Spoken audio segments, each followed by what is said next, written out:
Tamasoma Jyotirgamaya Mrityormamritam Gamaya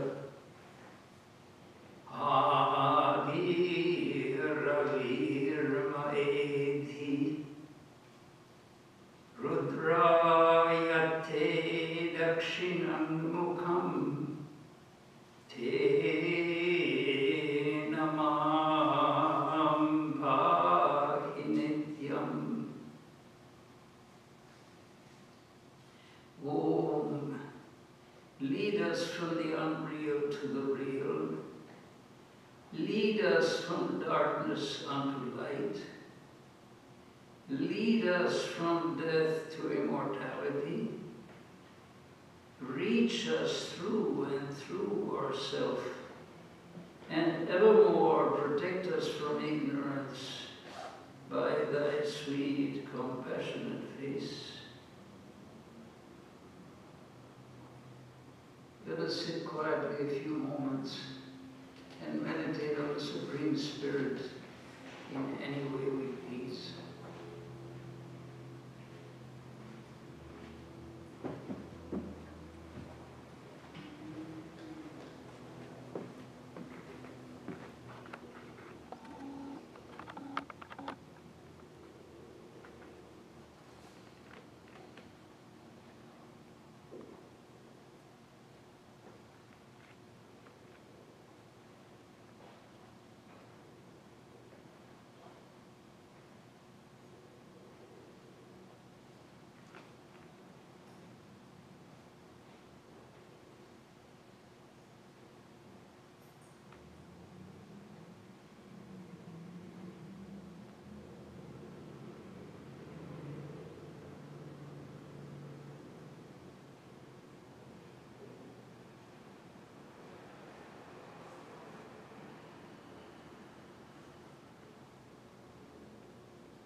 Bhadram karne vishnuyama deva Bhadram pasye makshabhiryajatra Sthirairangaye sushtuvagam sastanudhi Vyashema devahitai yadayuhu. May we hear with our ears what is auspicious. May we see with our eyes what is auspicious. May we enjoy with strong limbs the life allotted to us. Om, peace, peace, peace be unto us all.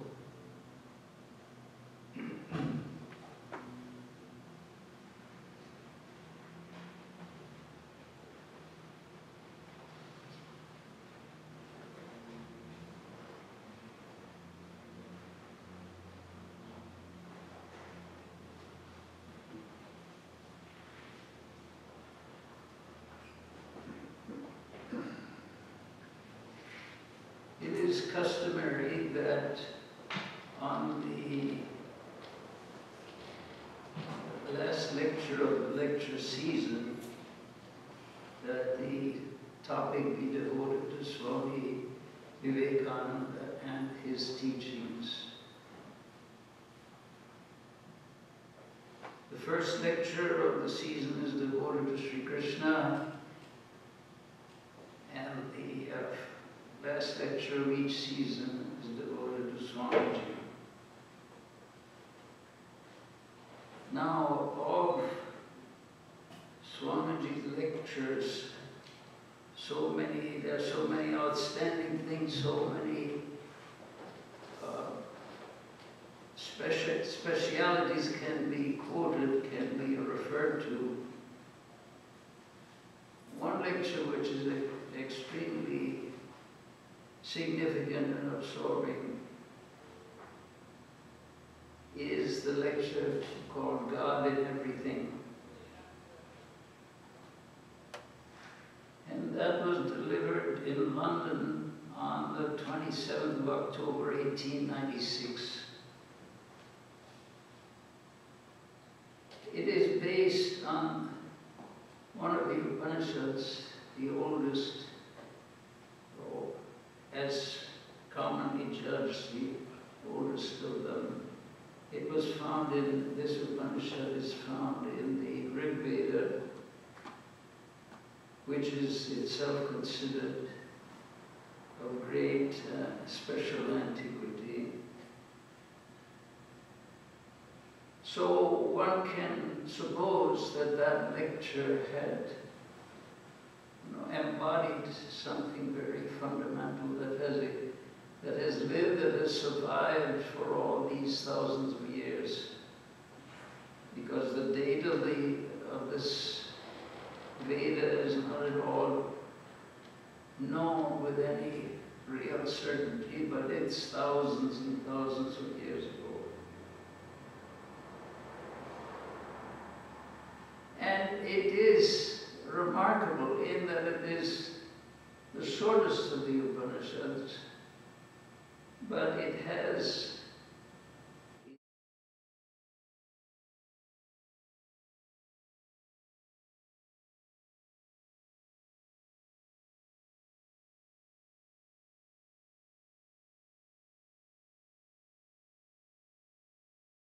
make it even shorter.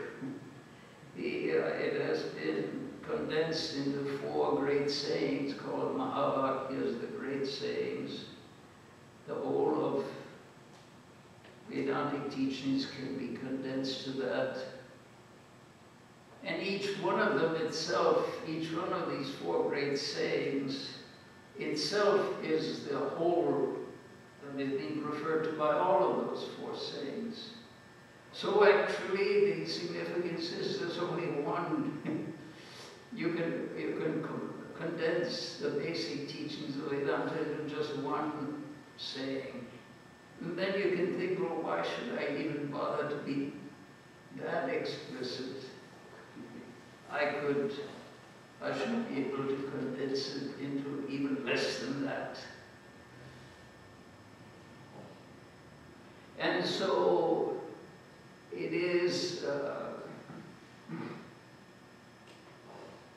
even, you can even go further than that and say, why should anything be said at all?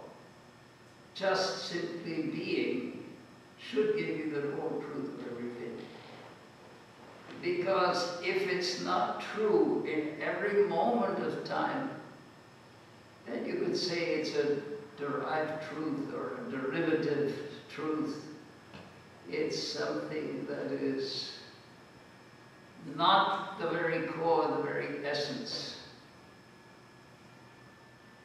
Actually, silence is all that is needed. And why is that? Why is it that we can condense this mass of teachings called the Vedas, which is a huge compendium by itself? Why is it that we can condense it to, say, several Upanishads and condense that to something still more pithy, and then finally 4 basic statements, and finally maybe only one, and finally nothing at all? What that implies, what that is trying to say is that nothing need be said at all. The truth, the reality, the essence, the substance of everything is immediately apparent to every one of us all the time. You don't have to say anything.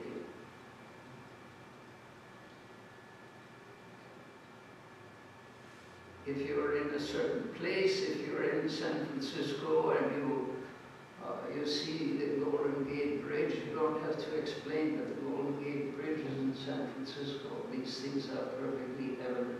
All you need to do is to see the bridge, and that itself conveys all the information about it, the glory of it, and the importance of it, the strength of it. Everything is conveyed in one glance. And the basic statement of Vedanta really is that everything is conveyed by our own understanding, by our own deeper realization every moment. Every one of us is aware of the whole truth every moment. That is the statement that is made. And if we were not aware of that, then no matter how much glorious lecturing I can do from the platform, or anybody can do, all the several hundred Upanishads, all the Bibles, and all the other sacred texts would only be trying to ascertain something that we should be able to immediately perceive. When you hear something that appeals to you, that makes sense, yes, that does seem like the truth, you say. So it is only then that anything has any meaning. Otherwise, we can write most flowery and beautiful compositions, and they'll be just seem to be beside the point. There is something within each one of us that understands the ultimate reality, that understands the infinite and the eternal in its fullness. At this very moment, each one of us is fully cognizant of that reality. That is why, when it's put in Scripture, in the Scriptures, when it is told to us by Swami Vivekananda, who gave this lecture in London in 27th October 1896, that's why it communicates to us. It tells us, yes, we respond to it, yes, this is true. And without that, without our cooperation, all the saints and sages can talk from now until eternity, and nothing will make any difference. It's when this enters into our ears. That's why these scriptures are called Shruti. It's something that has to be heard. When we hear it, there is an instantaneous response that tells us, yes, this is true. This is so, this is real. But we quickly forget it, and so then we have to have it told to us again. And because it's impractical that, you know, constantly we should have some servant around that constantly reads the scriptures to us. Of course, we can put it on a tape. Some people put it on a tape, on a continuous tape, so it's constantly these mantras or whatever constantly being repeated, and somehow slowly maybe an inner awakening takes place. Yes, I do know all of this. But without that inner awakening, that realization that, yes, this is true, that is absolutely essential. And without that, you could write from now till infinity and nothing much would, nothing different would happen to us, nothing significant would happen to us. So,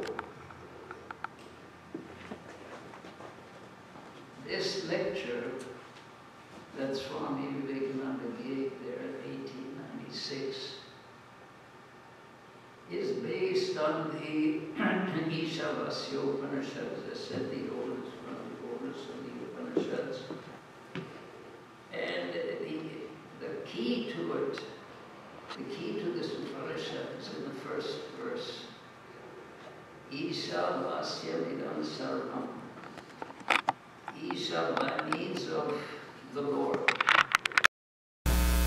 That has to be defined, what we mean by Isha, what we mean by Lord. Isha Vasyam, it is to be that this idea of divinity, everything is to be invested, clothed. Vasya means to actually be clothed in. Everything is to be enveloped in this idea of divinity. That is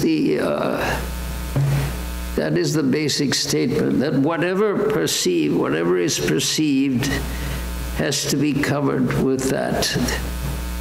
Every perception, the truth in every perception is that divine, what we call the divine reality, the nature of which we have to discover as time passes and as we make our effort to understand.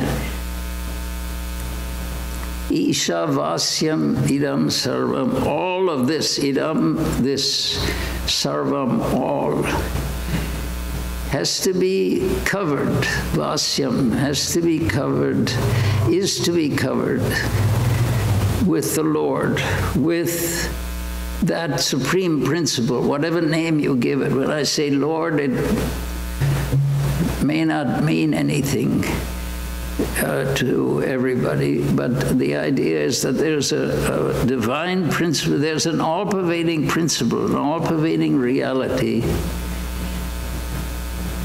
Everything has to be covered with that. Everything has to be seen as a manifestation of that.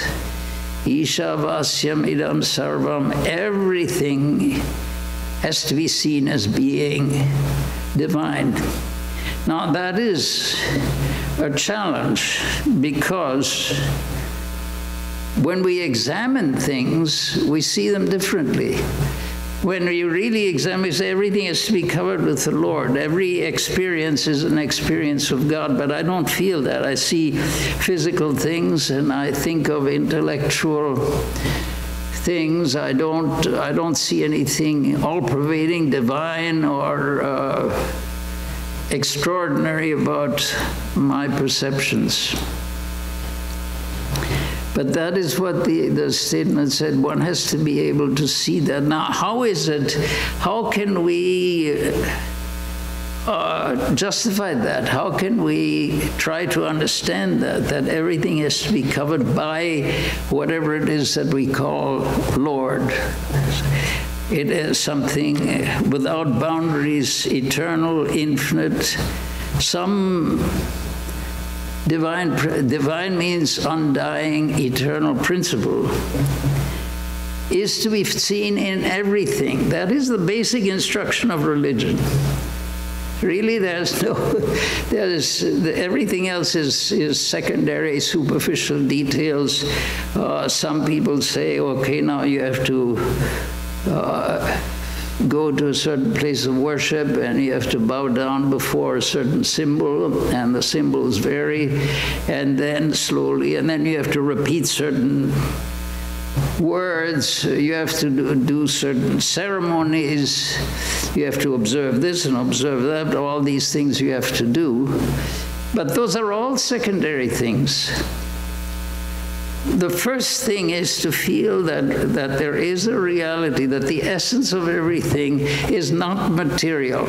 That is to say, it's not something that has come into existence and will eventually disappear. The essence of everything has always been and always will be. Time itself arises in that, from that. It is not in time. Time itself arises from it. That is the statement that is made.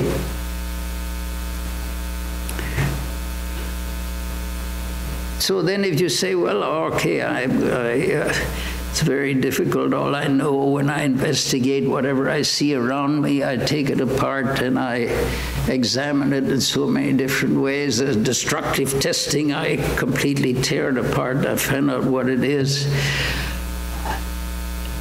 So I never see anything particularly universal in it. Eventually I come down to atoms and molecules and maybe fields of forces, electromagnetic field of force. There's various nuclear forces. I get down to these things. But I keep on going. There's no end to it. The fundamental forces that I come to themselves break down to sub-fundamental forces. I mean, everything becomes, the closer I look at it, the more diffuse it gets, the more imprecise it becomes, the more questions are raised. The more questions I answer, the more questions are raised. But that's because I'm looking at it mechanically, analyzing it. Now, is there another way of looking at it? Another way is this that I have frequently mentioned before, but I mean, it's so difficult to really understand the significance of it, to go beyond the simple presentation of the idea. And yet it itself contains the hints that can get to the core of this reality. Because our basic question will always be, this thing seems solid, it doesn't seem to have anything divine about it. Divine means it's an infinite, unbounded, eternal essence. I don't see any of that in any of these things, nor in any of the things that I can think about. None of that seems to be apparent. But it is apparent. It is apparent, and it can be seen, it can be apprehended, it can be followed. And the example that is usually given is from the Chandogya Upanishad. Just as all things made out of a certain substance can be described, like all things made of gold, different names, different forms, different functions, but they're all made of gold. So all of these things that we perceive are in essence God, infinite, eternal, all-pervading, whatever name you want to give to it. But only on the surface, this is how they look. So when we say we don't believe, we cannot accept the idea that there is a divine, there's divinity at the heart of everything, that there is an infinite, eternal reality at the heart of everything. We cannot understand that, is because we are looking only at the surface of things. And when we examine anything, we're only examining the surface. We're only taking apart the appearance, what appears, what appears to the senses. But if we ask, really, what is all of this made of? Really, it is in my consciousness that all this appears. Everything that we point to as being in the external world, really speaking, is in my consciousness. Whatever we're looking at is we're looking at it in our consciousness. Our senses, what we see, what we hear, what we touch, what we think, what we feel, all possibilities of human life are within us. It's within us that we see, that we experience all this. I don't have any real proof that there is anything else. And that is a pretty profound thought. And you say, well, that's not realistic. I can't carry on my life in that way. No, that's true. You can't carry on your life in that way. But we're not talking about carrying on of life. What we're talking about is, what is the nature of everything? What is the essence of everything? And when you have to carry on your life, you're obviously talking about something on the surface. You have certain things to do, you have certain things to think about, and thinking, feeling, willing, doing, all these things are there. So then I'm dealing only with the surface of things. But I'm never answering the question, what are they really? What are they? What are all these experiences of mine? Every experience is a perception of God. That is to say, a perception of the infinite, the eternal, the all-pervading, the essence of everything. That is the statement that is made. Well, that's ridiculous, you say. I have no indication of that. Be quiet, and then you will experience it. That is the statement that's made in the Bible. Be still and know that I am God. See, that is not from any of us. You can accuse our literature of being biased. Oh, you people only believe in the Upanishads.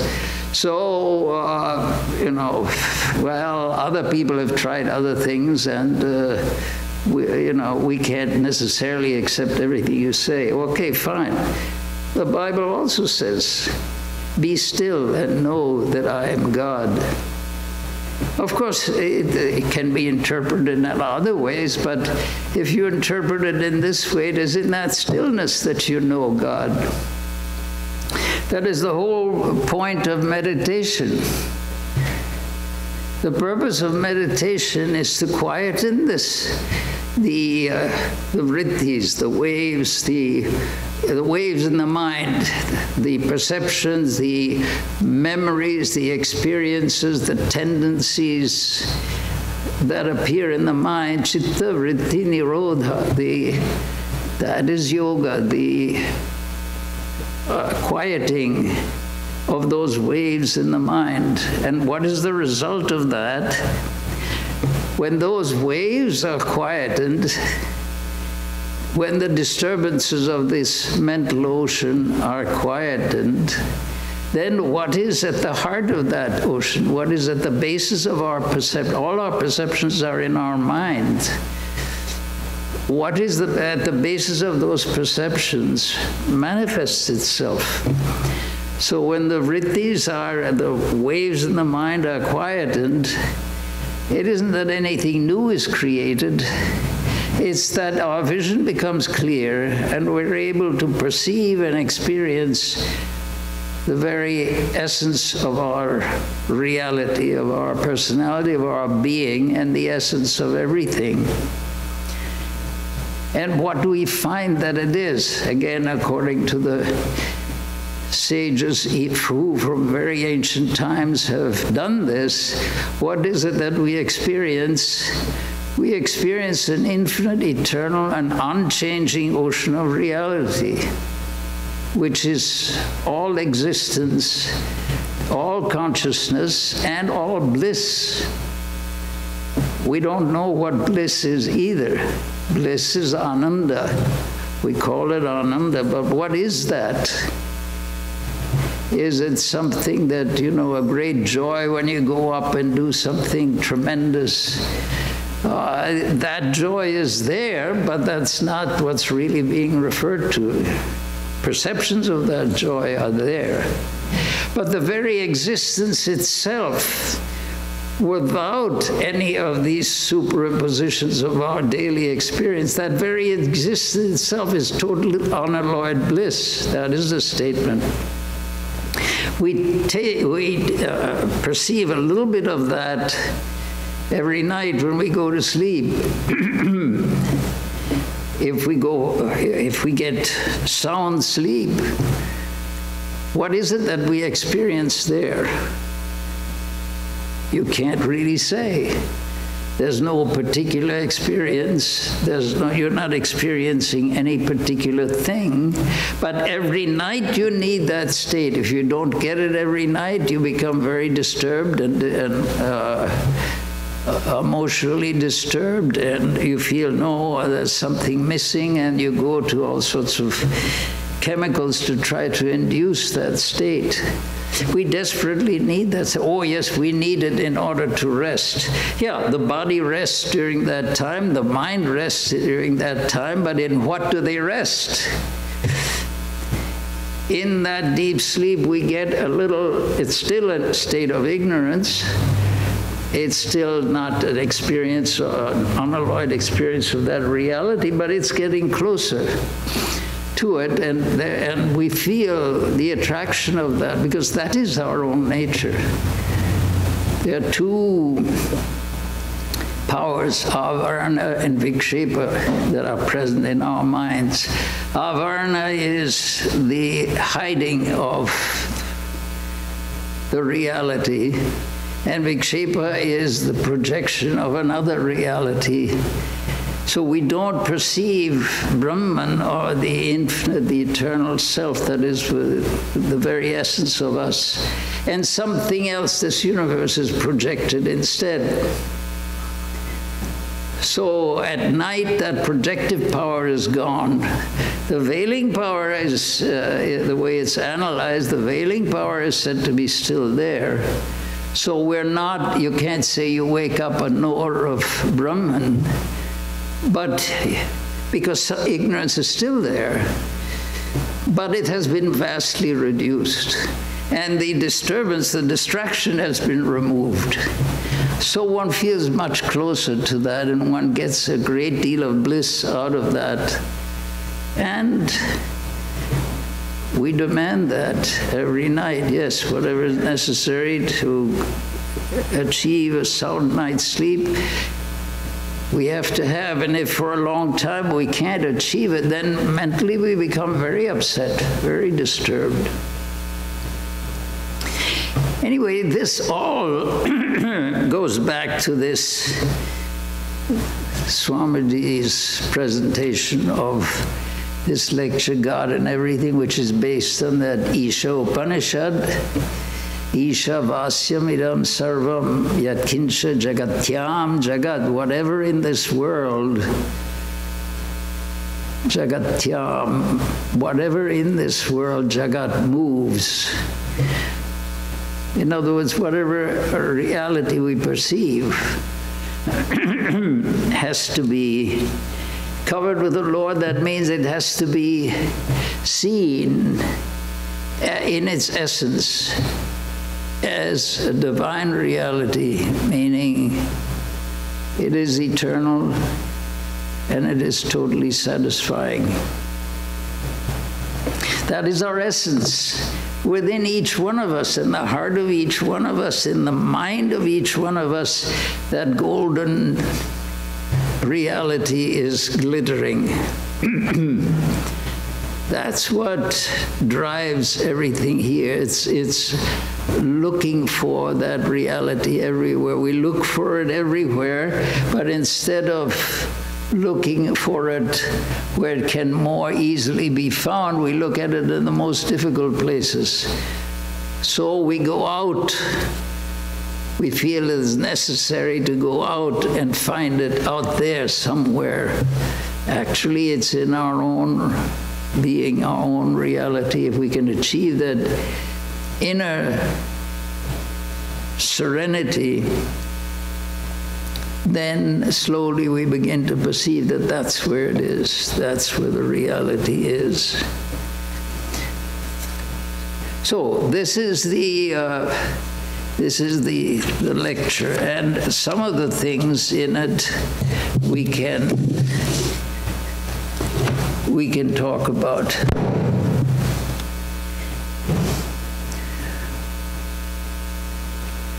And so I'll quote a little bit from Swami Vivekananda from that lecture, God and Everything. He says, the Vedanta does not in reality denounce the world. The ideal of renunciation nowhere attains such a height as in the teachings of the Vedanta, but at the same time, dry suicidal advice is not intended. It really means deification of the world, giving up the world as we think of it, as we know it, as it appears to us, and to know what it really is. Deify it, it is God alone. That is the real message. That is the total message of Vedanta. Whatever, every perception, every thought, every action, everything is totally surrounded, interpenetrated, interfilled with an eternal divine reality, which is all bliss and all consciousness and all satisfaction. So where do we find God? The answer is, where do we not find God? There is not a particle of space, not the tiniest region of space, not the smallest section of time that is not filled with God, filled with divinity. That has to be understood. Now, not just intellectually understood, it has to be understood within the heart. Swami Vivekananda makes a certain point about the heart and the difference between the heart and the mind, which really means the heart and the head. The thing is, it's in the heart that all this is really understood. In the head, everything has to be analyzable, has to be determined, has to be broken down in terms of subjects and objects and causes and effects. All of that connection is there. And it is extremely important for us that we have that. That's how we manage in this world. We manage in this world by having a very precise analysis of the situation that we find ourselves in and trying to improve, trying to develop, trying to become established, trying to have a satisfactory, fulfilling existence. So the head, the mind, the mental aspect is extremely crucial. But if we neglect the heart, then we miss the inner content of it.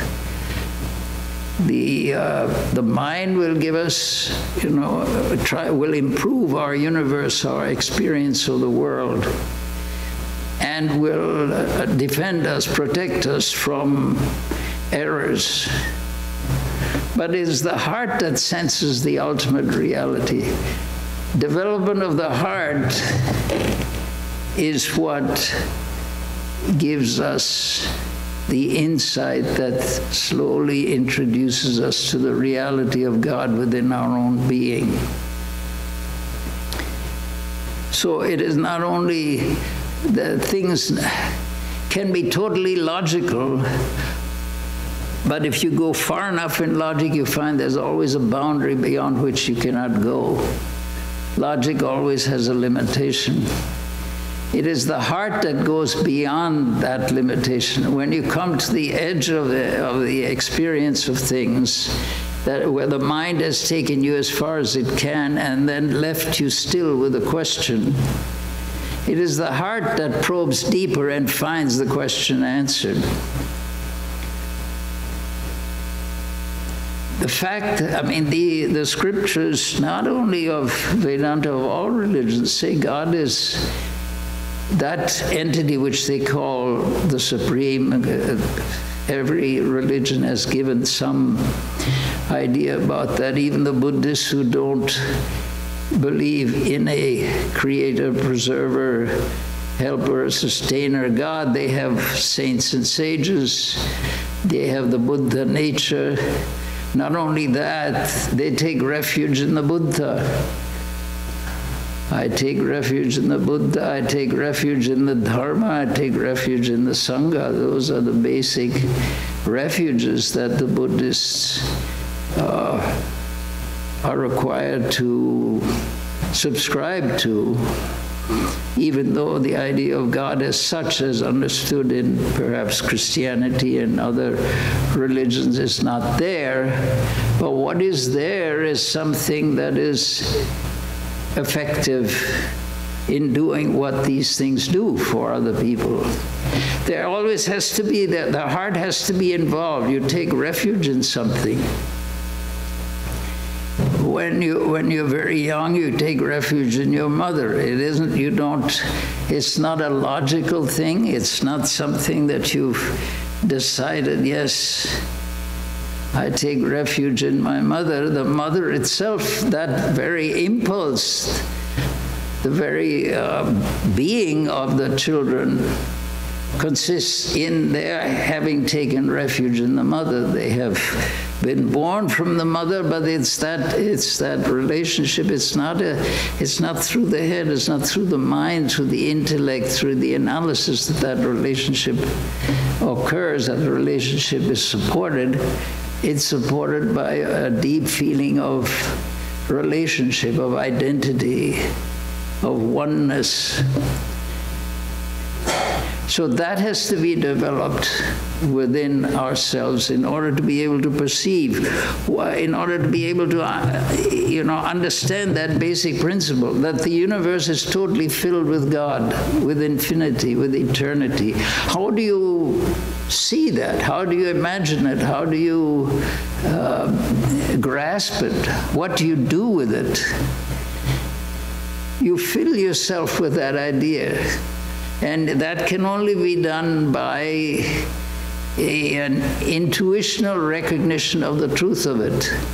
It's not going to be provable in terms of mathematical formulas or definite digital analysis of this and that. It's not going to be proved that way. It's going to start as an assumption. It's just like you cannot prove, the feeling that you have for your mother. You cannot prove that. It's something that is within the being. It perceives the essence. It perceives the relationship that is the core of one's being, and that is the relationship with the mother. There is this relationship with God is even at the core of that. Even that relationship takes place in a yet deeper region. So the thing is, we have to feel the reality of that. Otherwise, say meditation, you want to quieten the waves of the mind, okay?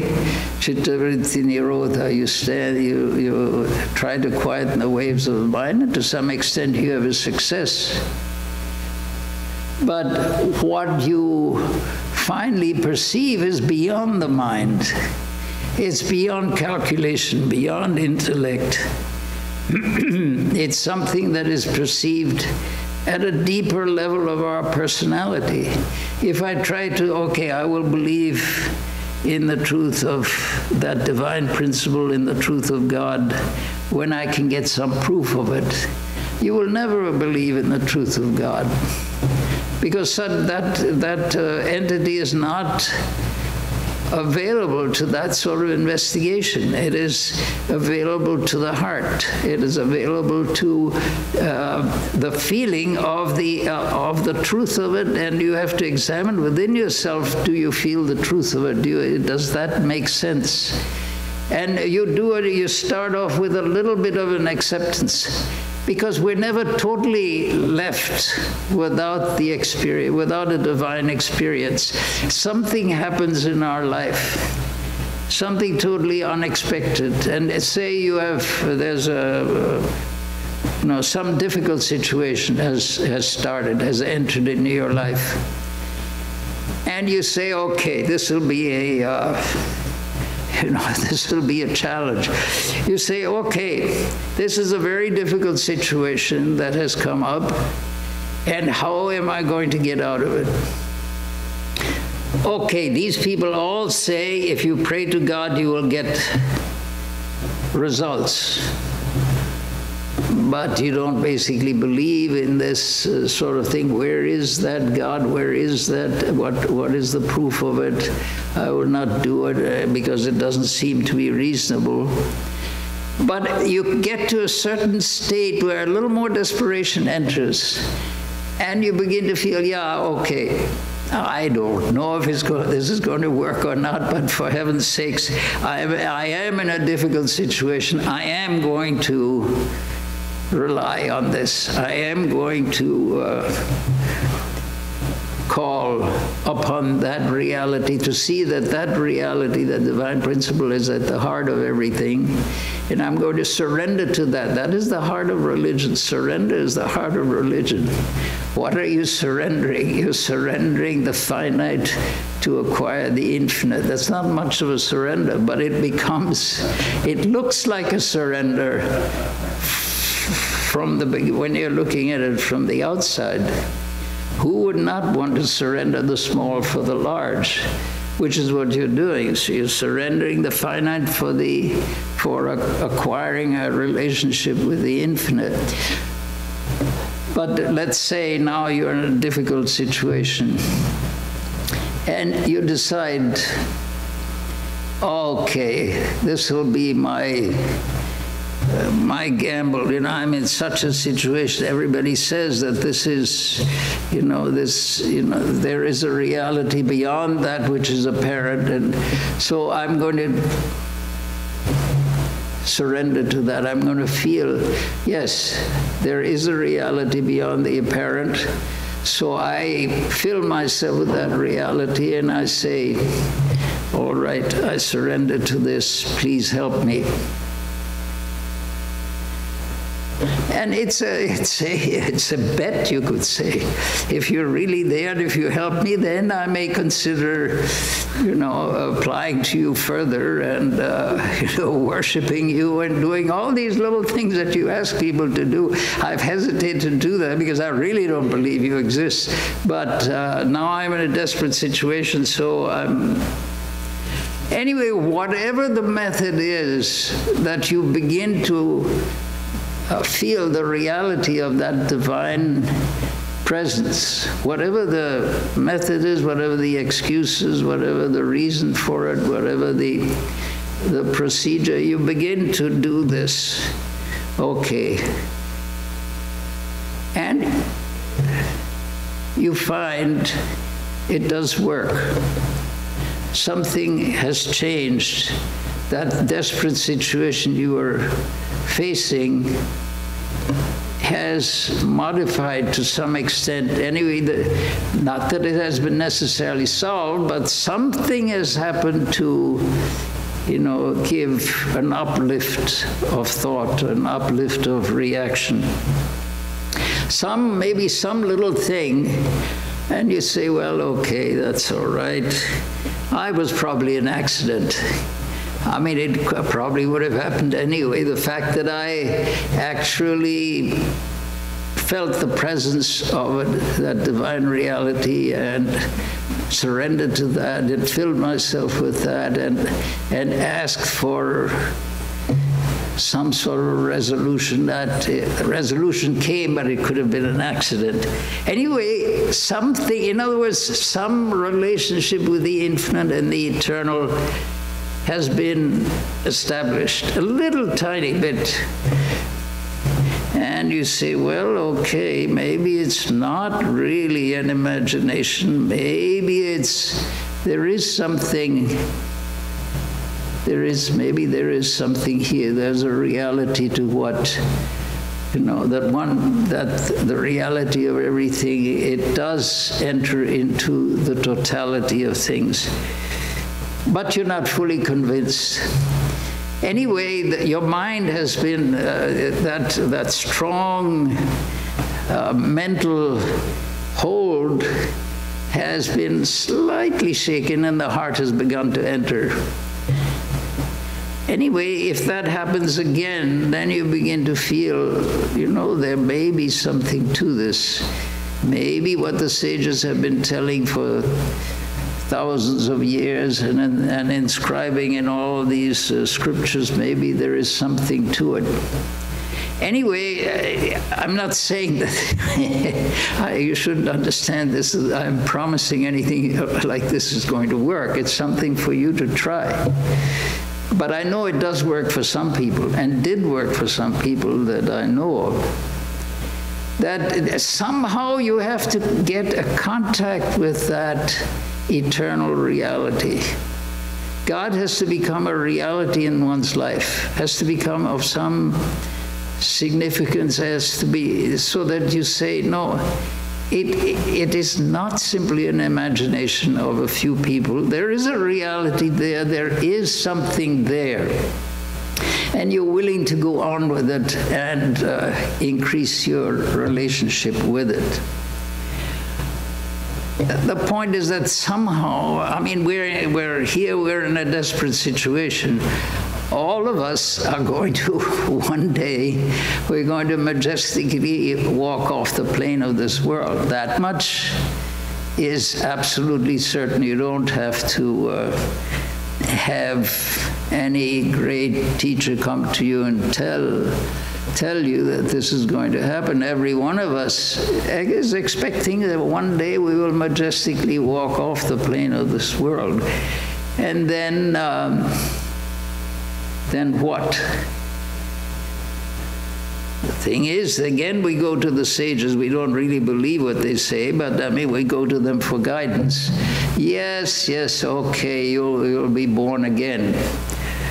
And then some other people dispute this. No, why should you be born again? Anyway, there are strong arguments to be made. I won't make those arguments now. But if you don't realize God now, you will be born again until you realize God. That is a statement that is made. So nobody tells you to rush or hurry into anything. Take your time. That's fine. But these are the consequences. Everyone will move off. And then the question is, when you move off, is that moved off permanently, or is that temporarily and you reappear? So, but the main point is that the statement that is made is all religions will say something. They may not say that you will be born again, but there'll be an experience of some sort after death. Nobody simply says that this will be extinction, although all that we have from the outside, it looks like extinction, but the inside it is not. And even medically, it has been discovered by doctors who study this, the near-death experiences.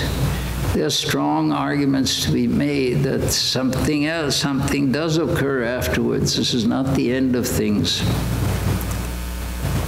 Anyway, the point is that God, the conclusion that Swami Vivekananda points to in this lecture is this Isha Upanishad, Now, this Isha Upanishad has a number of very startling verses.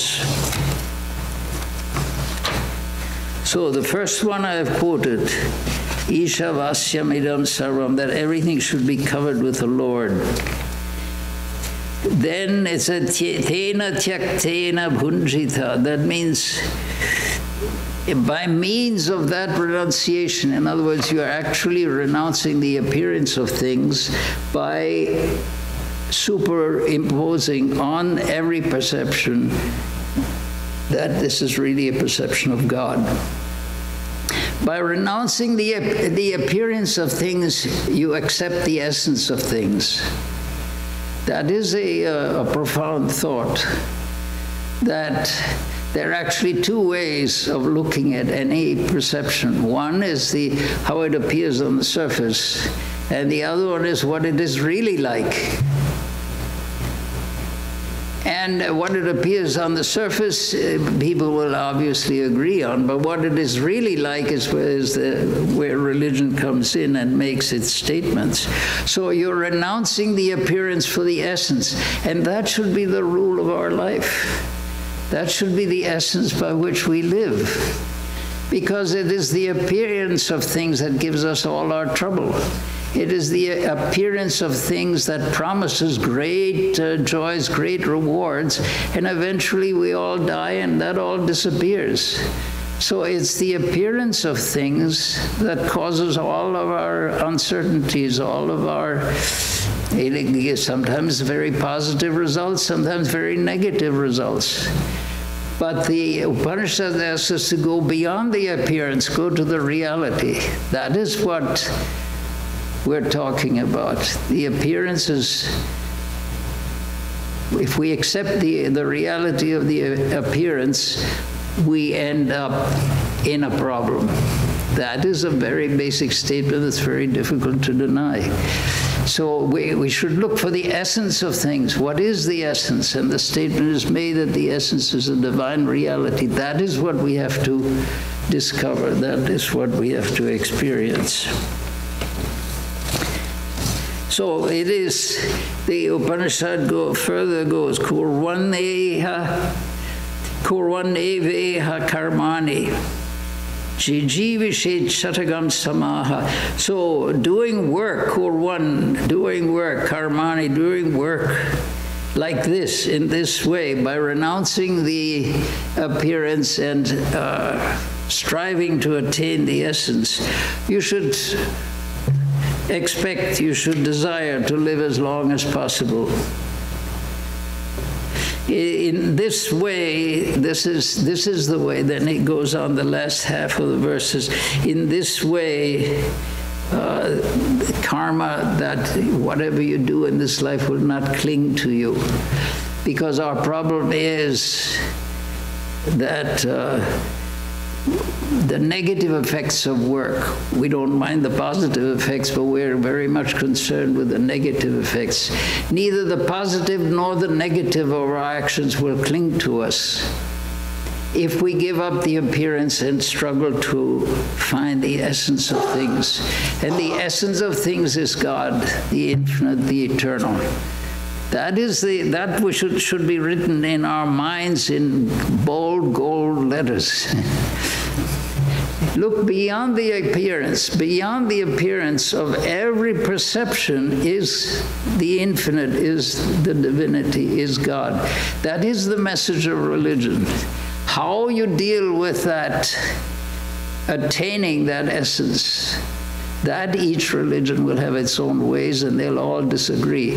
But the fact that things are not what they appear, beyond the appearance there is an infinite sub-current or sub-reality underneath everything. That is the message. And each religion will tell you a different way of achieving that. But the idea is, there is such a thing, you go for that rather than for the appearance. That is the basic message.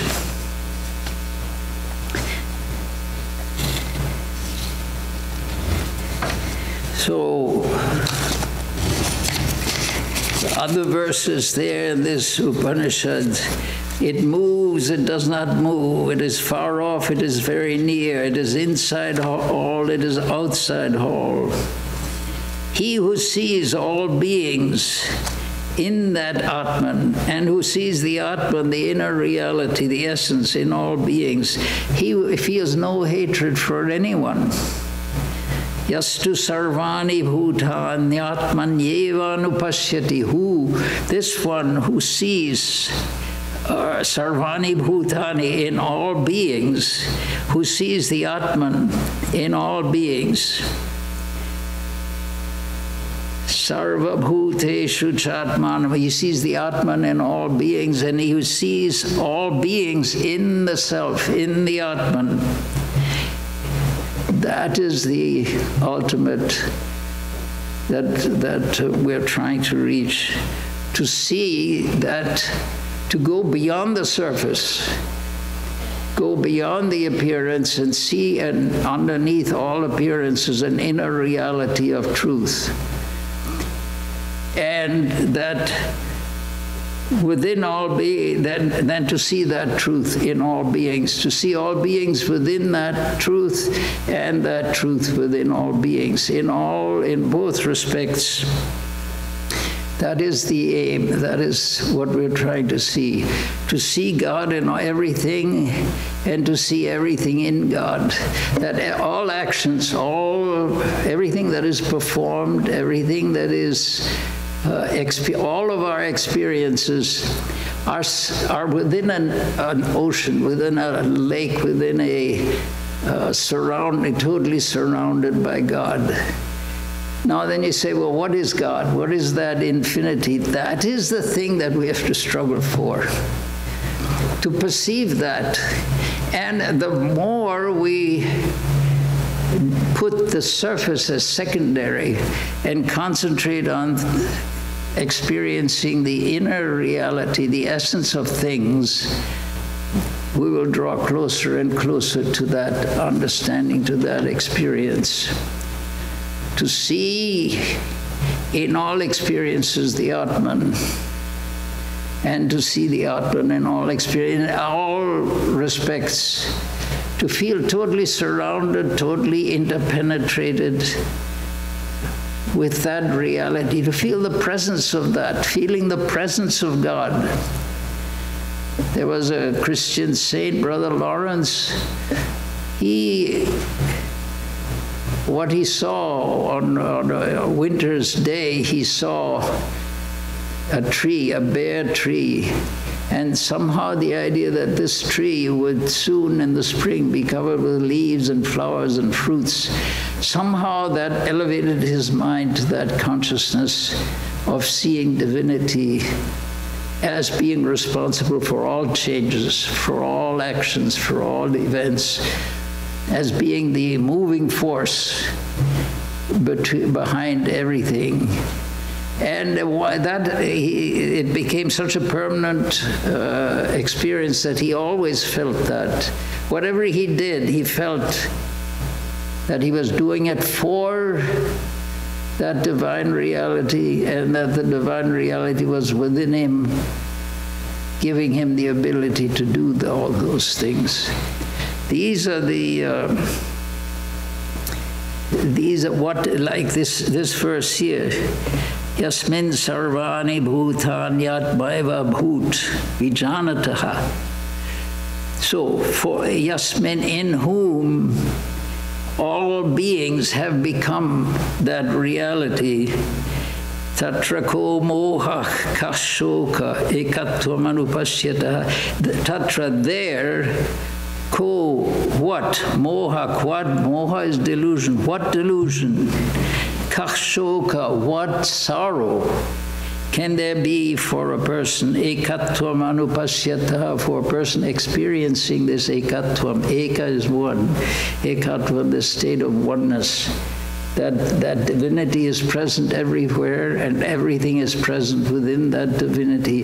This is something that we should feel, something that it is not something intellectually we will conceive. We should feel the reality of that. That's why when meditation is done, usually meditation is done in the heart. We deliberately place a sacred object, whatever divine reality we're aiming for, deliberately place that. Imagine that it is placed within our heart, and then concentrating on that, feeling oneness, feeling closeness, feeling the truth of that. All these things come through the heart. And how that is done, that's an excellent exercise that we have to practice. It may not come naturally, it may not come suddenly one fine day this feeling comes, but slowly it should arise within all of us.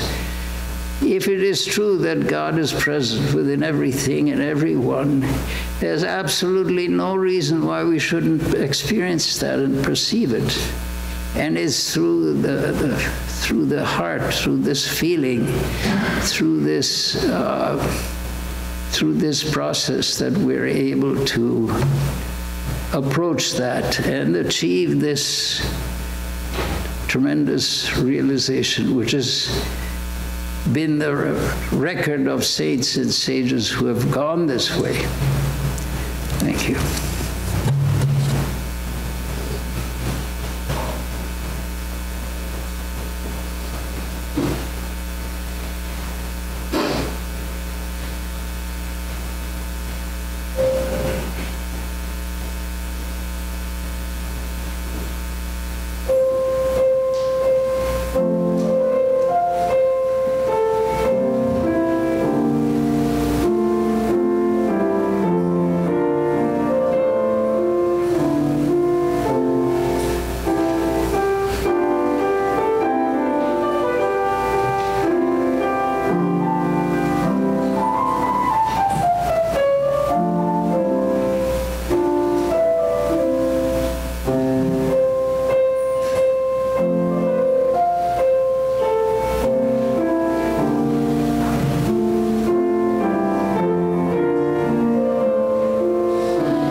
This has been the last lecture of the season, and we will be on summer recess beginning tomorrow, Monday, June 25th, through Saturday, September 15th.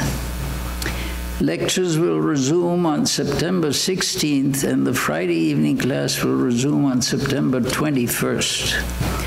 In the interim, we will continue to have our Wednesday evening service at the temple. Additionally, there's a special program to which you are all invited. On Saturday, July 28th at 10 a.m., we will celebrate Guru Purnima, the day devoted to honoring the spiritual teacher. The program will include worship and meditation, devotional singing, a talk on the Guru by Swami Vivekananda, flower offerings by devotees, and a luncheon. Excuse me. In the afternoon, there will be a program of devotional singing by Krishna Partha Sarathi. He will be accompanied by Shivarama Murthy on the violin and by Vignesh Venkataraman on the mridangam. Childcare will be provided for the morning program. Additionally, there will be a Labor Day retreat from September 1st through September 3rd at the new temple. The topic will be announced in the September bulletin. During the summer, the temple will be open from 8 a.m. to 7:30 p.m. for those who wish to meditate. The bookshop will also be open its usual hours. The Sri Sarda Library will close today at 2:30 p.m. and reopen on September 16th when the regular lecture schedule resumes. You and your friends are cordially invited to attend our weekly Vesper service, the Guru Purnima program, and the Labor Day retreat. As usual, after greeting our friends, there will be a question and answer session in Vivekananda Hall, and all are welcome.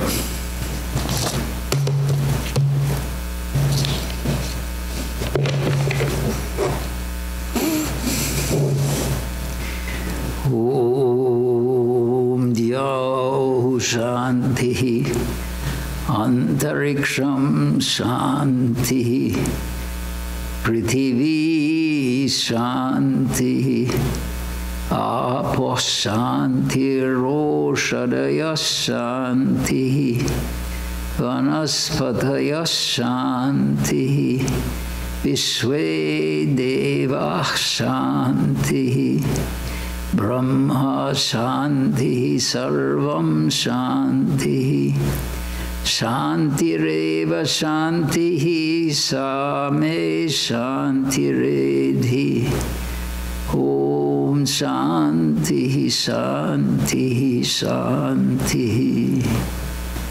Om, peace is in heaven, peace is in the sky, on the earth, and in the waters.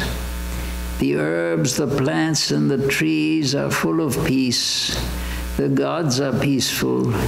Everything in the universe is pervaded by peace.